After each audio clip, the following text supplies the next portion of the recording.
अस्सलाम वालेकुम friends, how are you? I hope you all will be fine. दोस्तों, हम देख रहे थे history of India and Pakistan की सीरीज़ और आज हम देखेंगे इसका episode number 6, Alexander the great Sikandar Azam. ये 356 बीसी में पैदा हुआ और 323 में इसकी वफ़ात हुई। ठीक है, और इस वीडियो के अंदर हम देखेंगे कि अलेक्जेंडर कौन था, कहाँ से आया था और इसने दुनिया के कितने हिस्से के ऊपर अपना कब्ज़ा किया और ये किस कंट्री से चला था और कौन सा रूट इसने अपनाया।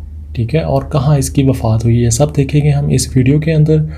और इस वीडियो को स्टार्ट करने से पहले मैं आपको बता दूं कि ये जो नोट्स आपको नज़र आ रहे हैं ये यूएसए की वेबसाइट्स हिस्ट्री और ब्रिटेनिका, और ये जो 3rd नंबर पे है बुक है history of India and Pakistan by Ehsanul हक साकिब। ये बहुत अच्छी बुक है। ये तीनों सोर्स हैं इस नोट्स के। आप ये नोट्स डाउनलोड भी कर सकते हैं, डिस्क्रिप्शन के अंदर लिंक दिया हुआ है। चलें शुरू करते हैं हम आज का टॉपिक। सबसे पहले हम देखेंगे इसका introduction. Alexander was born in पहला in Greek kingdom of Macedonia. यूनानी किंगडम थी। इस किंगडम के अंदर जो मुल्क था मैसिडोनिया के शहर पहला के अंदर अलेक्जेंडर जो था वो पैदा हुआ। Alexander was the king of Macedonia from 336 to 323 BC. तो ये 336 के अंदर ही मैसिडोनिया का पाशा बन गया था। 336 में इसकी एज सिर्फ 20 साल बनती है, क्योंकि ये 356 के अंदर पैदा हुआ था तो 336 के अंदर ये बादशाह बन गया। और बादशाह कैसे बना वो मैं आपको बताता हूँ। He was the son of Philip of Macedonia का जो बादशाह था वो पहले फिलिप था और फिलिप का जो बेटा था वो अलेक्जेंडर था। तो क्या हुआ, फिलिप को इसके किसी गुलाम ने, सर्वेंट ने गोली मारकर हलाक कर दिया। तो जैसे ही फिलिप मरा तो ऑटोमेटिकली अलेक्जेंडर जो था वो मैसिडोनिया का बादशाह बन गया। Alexander was not impressed by the philosophy of his tutor Aristotle के बारे में आपको पता होगा। अरस्तु इसका उस्ताद था और इसको फ़िलासफ़ी पढ़ाता था, लेकिन अलेक्जेंडर को इस फ़िलासफ़ी के अंदर ज़रा इंटरेस्ट नहीं था। वो क्या चाहता था, he showed great interest in the military exploits means achievements. तो वो क्या, इसका इंटरेस्ट था मिलिट्री के अंदर, वो अपनी अचीवमेंट्स हासिल करना चाहता था। उसको बहुत शौक़ था। बचपन में ही इसने ख्वाब देखा, इसने ख्वाहिश की कि मैं दुनिया के ऊपर हुकूमत करूं। तो after becoming a king at the age of 20 he harboured intentions of conquering the world. तो जैसे ही ये 20 साल की उम्र में अपने मुल्क का बादशाह बना तो इसके अंदर एक ख्वाहिश पैदा हुई। इसने एक तहैया कर लिया कि मैं दुनिया को फतह करूँगा, पूरी दुनिया के ऊपर अपना कब्जा करूँगा। He collected a well-disciplined army consisting of 30,000 infantry and 5,000 cavalry। Cavalry होता है जिसके पास जो घुड़सवार फौज होती है उसको कैवलरी कहते हैं, और जो बगैर हॉर्सेस की होती हैं उसको इन्फेंट्री कहते हैं। तो 30,000 और 5,000 35,000 की फ़ौज को लेके ये अपने जो ग्रीस था वहाँ से निकला दुनिया को फतह करने के लिए। देखें, ये जब निकला था इसकी उम्र तकरीबन थी 22-23 साल की उम्र थी जब ये दुनिया को फतह करने के लिए निकला। तो फिर सबसे पहले इसने कहाँ कब्जा किया वो हम देखते हैं आगे।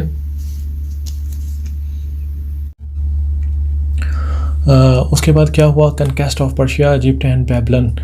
तो जैसे ही ये इसकी पोजीशन अपने मैसिडोनिया के अंदर स्ट्रांग हुई तो इसको अपना जो गोल है वो नज़र आने लगा और इसने तहैया कर लिया कि अब वक्त आ गया कि मैं अब दुनिया को फतह करूं। तो सबसे पहले इसने क्या किया, Alexander first consolidated his position in Macedonia and Greece. वही मैसिडोनिया और ग्रीस के अंदर इसने सबसे पहले अपनी पोजीशन वो स्ट्रांग की। Then he decided to subdue the neighbouring Persian empire which was being ruled by the Darius III। Persian empire का आपको पता होगा ये यूरोप के बिल्कुल सामने एशिया के अंदर मीन्स के कुछ एशिया का हिस्सा आता था और कुछ रूस का हिस्सा आता था, और बाकी जो बाक्ट्रियन स्टेट्स थी उज़्बेकिस्तान, ताजिकिस्तान, किर्गिस्तान, तुर्की हो गया। मीन्स के ये जो एशिया का आधा हिस्सा था और रूस था कुछ हिस्सा यूरोप का था। ये सारा जो है ये पर्शियन एम्पायर थी। मेरे पास मैप है, मैं आपको थोड़ा बता देता हूँ। ये है मिस्र है, ठीक है, और इसके ऊपर यूरोप है और ये एशिया का हिस्सा है। तो यहाँ से लेके यहाँ तक कुछ एशिया का हिस्सा आता था, कुछ यूरोप का हिस्सा आता था। ये सारा पर्शियन एम्पायर थी, ठीक है।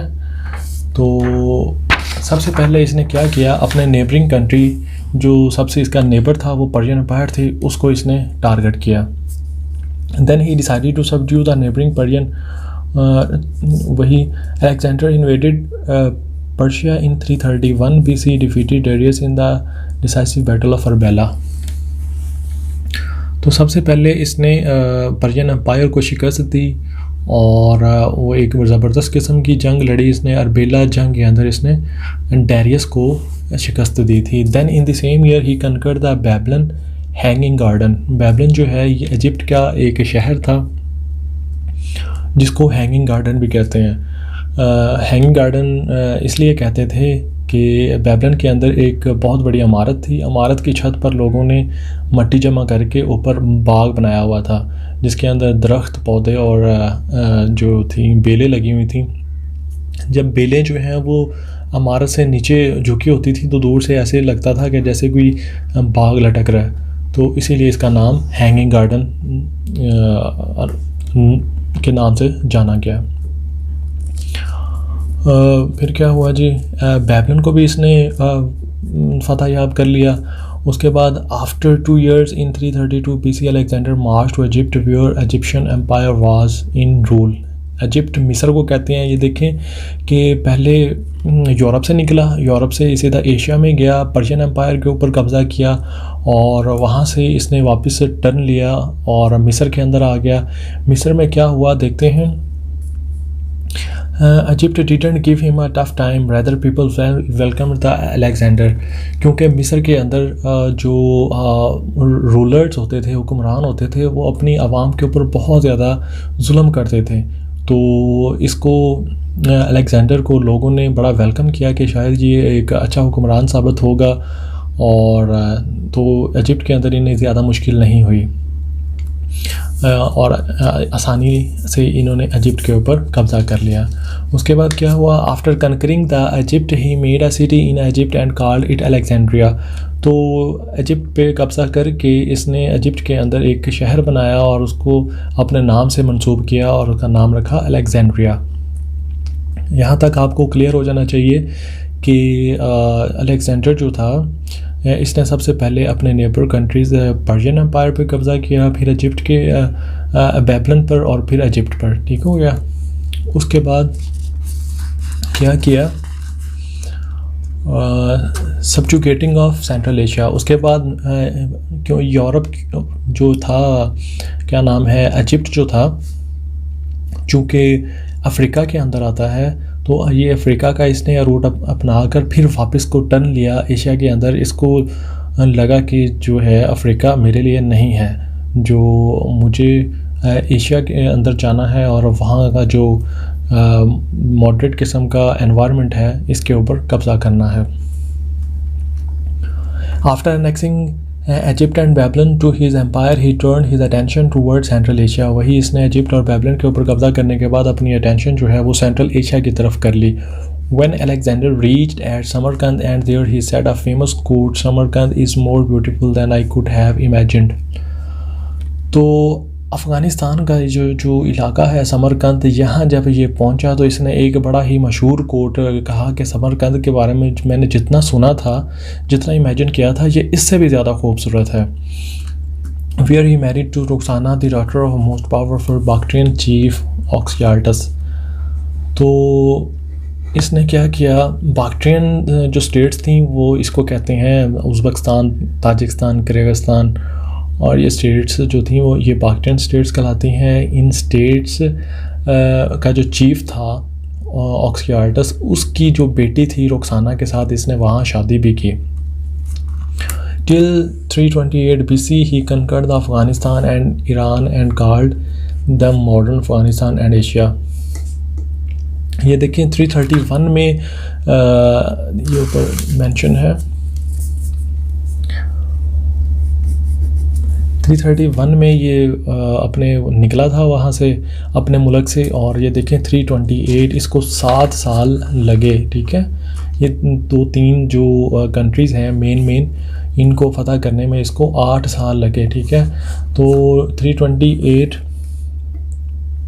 he conquered the Afghanistan and Iran and called them modern Afghanistan and Asia. After that stage was set for the invasion of India. तो इसने क्या किया जी, 328 तक इसने अफ़गानिस्तान और ईरान को के ऊपर अपना कब्ज़ा किया और इसको डिक्लेयर कर दिया कि ये एक मॉडर्न अफ़गानिस्तान और ईरान है। तो अफ़गानिस्तान और ईरान को इसने कब्ज़े में ले के इसको लगा कि अब मेरा जो है मिशन है वो इंडिया है, अब मुझे इंडिया की तरफ जाना चाहिए, क्योंकि इंडिया एनवायरनमेंट के लिहाज से बड़ा ज़बरदस्त और ब्यूटी के लिहाज से भी बड़ा बेहतरीन किस्म का इलाका है। और इसको एक सबसे बड़ा एडवांटेज ये था कि इसको गर्म पानी लगता है, जो है इंडियन ओशन, ये एक ज़बरदस्त किस्म का पानी होता है। बाकी कंट्रीज़ के अंदर जो ओशन है वो किसी का बहुत ज़्यादा गर्म पानी होता है और किसी का बहुत ठंडा पानी होता है। तो इंडस जो ओशन है, इंडियन ओशन है, वो सबसे ज़बरदस्त किस्म का पानी होता है उसमें। फिर वो आया जी इंडिया के अंदर। Before invading India, Alexander divided his army into 2 parts. One was under the command of Hephaestion and Perdiccas, while the other was kept by Alexander himself. तो इंडिया के अंदर आने से पहले इसने एक टैक्टिक अपनाई। इसने अपनी जो आर्मी है इसको 2 हिस्सों में तकसीम कर दिया। इसने ये किया कि एक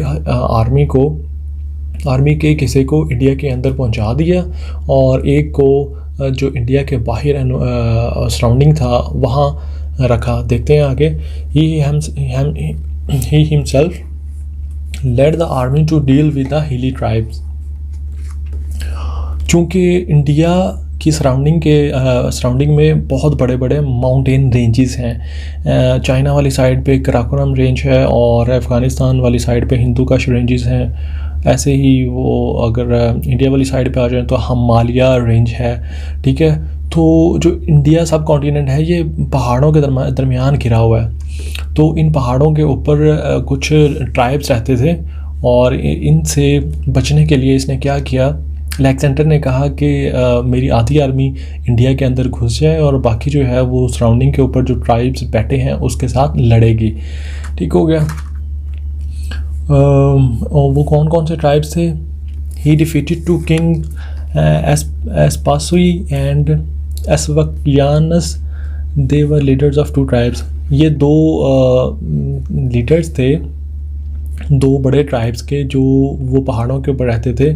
तो इसने शिकस्त दी। After great bloodshed Alexander came victorious. Alexander जानता था कि अगर मैं इंडिया के अंदर सीधा घुस जाता हूँ तो ये पीछे से अटैक कर सकती है। तो इसने ये ज़बरदस्त किस्म की टैक्टिक अपनाई और ख़ुद जाके ये दोनों ट्राइब्स को तबाह कर दिया और फिर बाकी दूसरी आर्मी को आगे भेज के पीछे इसके भी पहुँच गया। After this Alexander reach the Indus river and rested his army for 1 month. तो ये दरियाए सिंध के पास ये पहुंच गई। दोबारा जो आर्मी अपनी है इसने इकट्ठी की और ये वहाँ 1 महीने के लिए इसने वहाँ एंजॉय किया, रेस्ट किया, अपनी आर्मी को थोड़ा रिलैक्स करवाया। देन क्या हुआ, Ambhi the ruler of Taxila accepted defeat without any resistance. जो टेक्सला का रूलर था, बादशाह था, उसने बगैर किसी मज़ाहमत के शिकस्त दे दी, हार मान ली। So Alexander easily got victory in Taxila and subjugated the Taxila with his empire. तो इसने क्या किया, अलेक्जेंडर ने इजीली जो इसको फ़तह किया और अपनी जो एम्पायर के साथ मिला लिया। तो इस पेज के अंदर हमने क्या देखा कि अलेक्जेंडर कौन था, कहाँ से आया और कहाँ पैदा हुआ। इसने सबसे पहले अपनी पोजीशन अपने मुल्क के अंदर स्ट्रॉन्ग की, फिर पर्शियन एम्पायर को तबाह किया और फिर इजिप्ट में गया, फिर बेबीलोन के ऊपर कब्ज़ा किया, फिर सेंट्रल एशिया में आ गया, ईरान और अफ़गानिस्तान को अपनी कब्ज़े में किया। उसके बाद इंडिया की तरफ अपना रुख कर दिया। इंडिया के अंदर क्या हुआ, एक बहुत बड़ी जंग लड़ी गई और उस जंग का नाम है हेडास्पस। उस जंग का नाम है हेडास्पस। वो देखते हैं हम अगली वीडियो के अंदर, अगले पेज के ऊपर।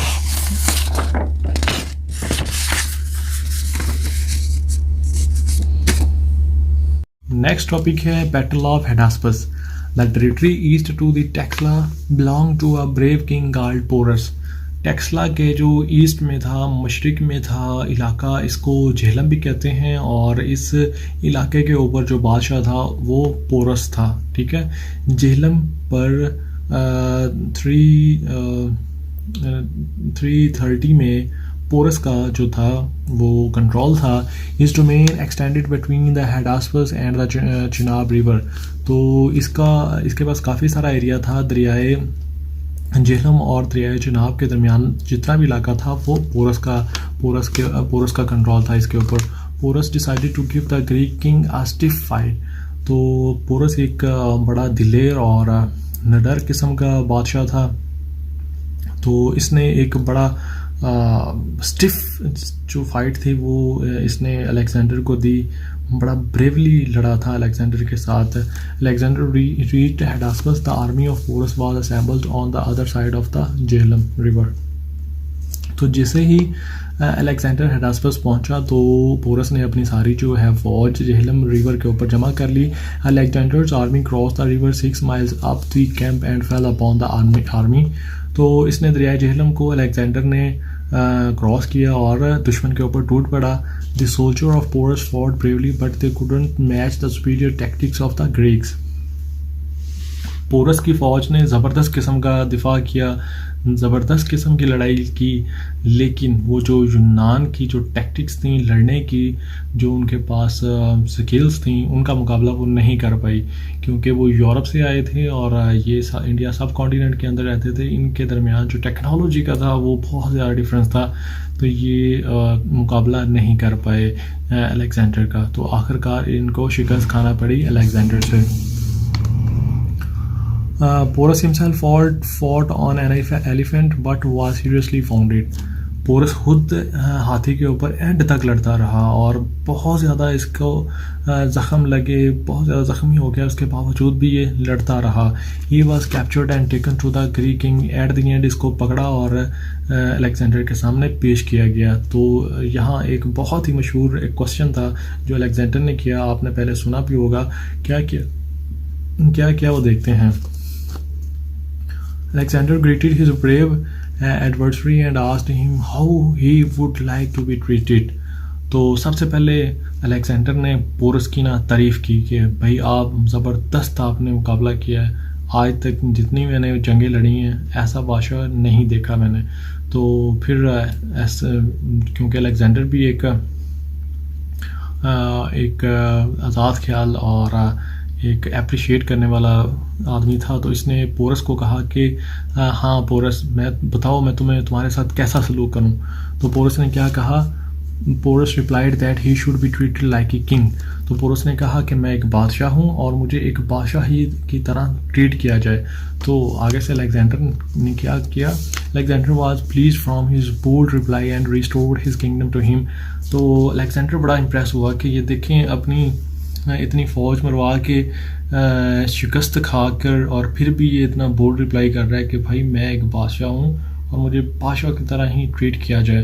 तो वो इससे इम्प्रेस हुआ। उसने क्या किया, जो झेलम था, झेलम शहर, इसको वापस दे दिया कि भाई you reserve this place and rule on that place. ठीक हो गया। नेक्स्ट है Alexander's advance up to Beas and retreat.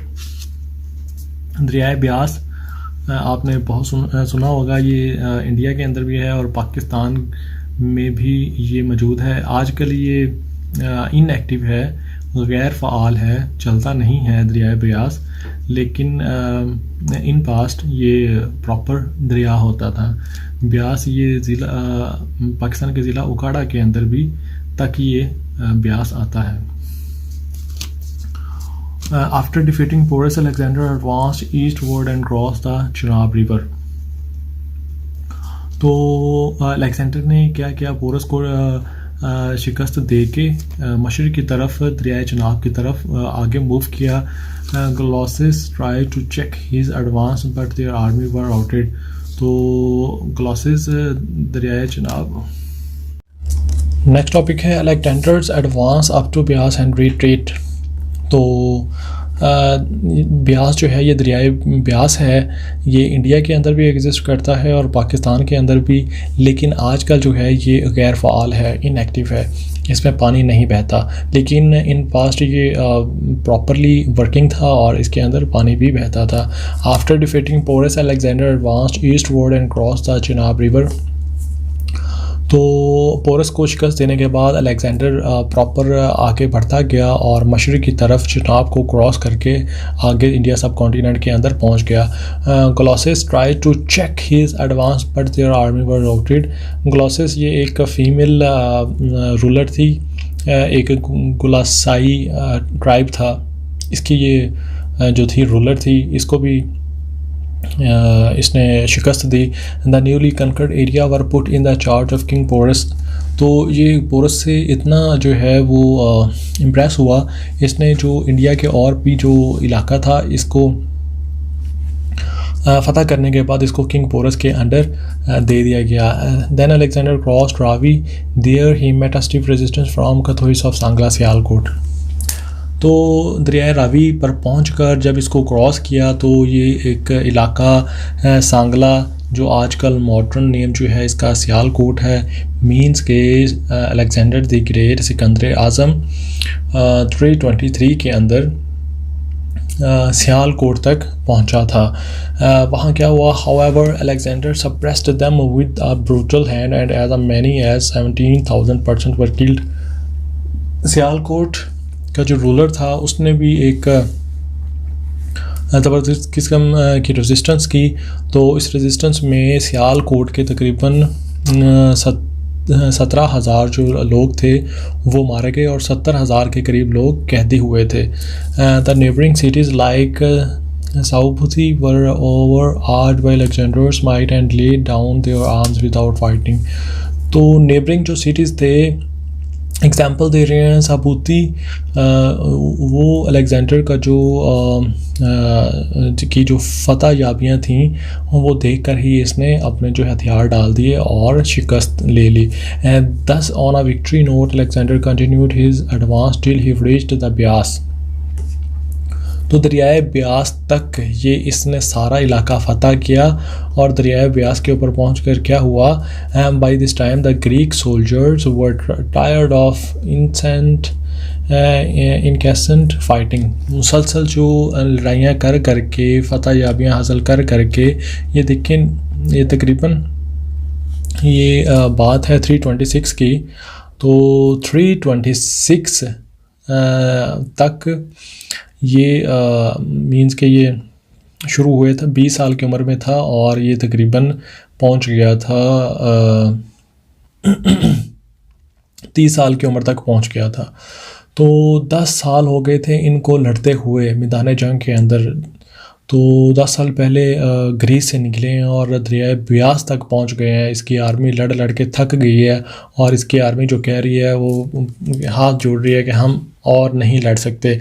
लेकिन देखें उस जवान मर्द अलेक्जेंडर का हौसला, वो अभी तक वो तुला हुआ है कि मैं पूरी दुनिया को फतह करूँगा. Alexander made a striding appeal to his soldier but they refuse to advance further. उसने एक स्ट्राइडिंग किस्म की अपील की सोल्जर्स को कि हम वापस घर चले जाएंगे, आप ये वाला इलाका फ़तह करो. लेकिन आर्मी ने आगे जाने से इनकार कर दिया. Alexander submitted before the will of his army and in 326 BC gave order for retreat. तो आखिरकार अलेक्जेंडर ने हार मान ली अपनी फ़ौज के सामने और 326 के अंदर उसने फ़ैसला किया कि हम रिट्रीट करेंगे, वापस जाएंगे.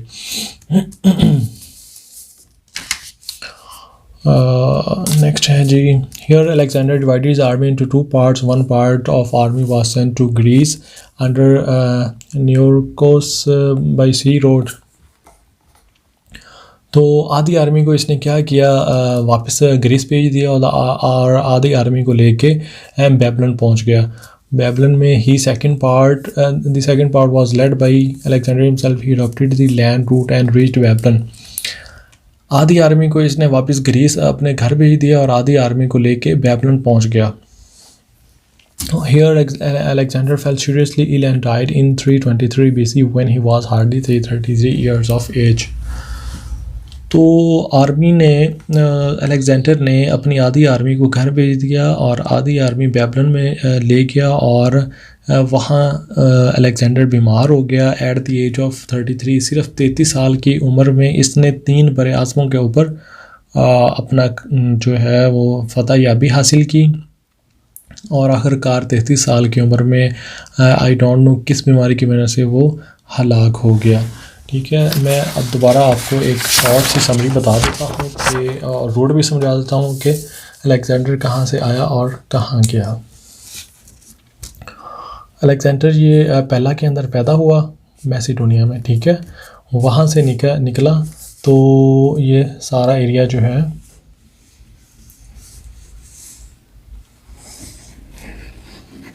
ये पर्शियन एम्पायर बनती है।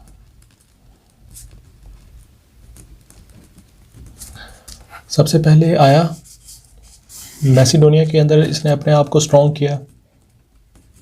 ठीक है, उसके बाद इधर आया पर्शियन एम्पायर, इसको डिस्ट्रॉय किया। पर्शियन एम्पायर के बाद ये देखें, ये तीर के निशान वैसे आ रहे हैं। ठीक है, उसके बाद ठीक है यहाँ एक और सिटी भी है बेबलन। बेबलन के ऊपर भी हमला किया, बेबलन को भी शिकस्त दी।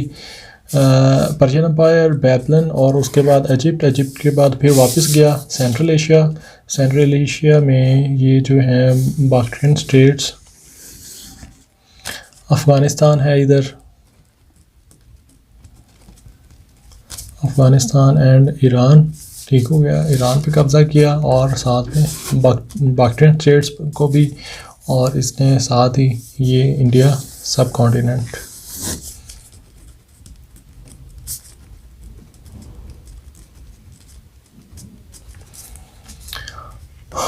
अफ़गानिस्तान, ईरान और बाक्ट्रियन स्टेट्स के ऊपर कब्ज़ा करने के बाद सब कॉन्टिनेंट आया और सब कॉन्टिनेंट के अंदर ये हिडास्पस और आगे दरियाए ब्यास तक गया। दरियाए ब्यास से इसने फिर रिट्रीट किया और वापस बेबलन शहर के अंदर ये फौज हुआ जाके। तो इसने 33 साल की उम्र के में 3 बड़े आज़मों में गया और वहाँ बहुत ज़्यादा एरिया के ऊपर कब्ज़ा किया और अपनी एम्पायर बनाई। लेकिन ये बहुत शॉर्ट पीरियड के लिए थी और उम्मीद है दोस्तों आपको ये लेक्चर समझ आया होगा और आपके लिए बहुत हेल्पफुल रहा होगा। तो दोस्तों ये history of India and Pakistan की सीरीज़ चल रही है और अगर आपको नेक्स्ट एक इस किस्म का ज़बरदस्त किस्म का टॉपिक चाहिए तो हमारा चैनल सब्सक्राइब कीजिएगा। Thank you so much. अल्लाह हाफिज़।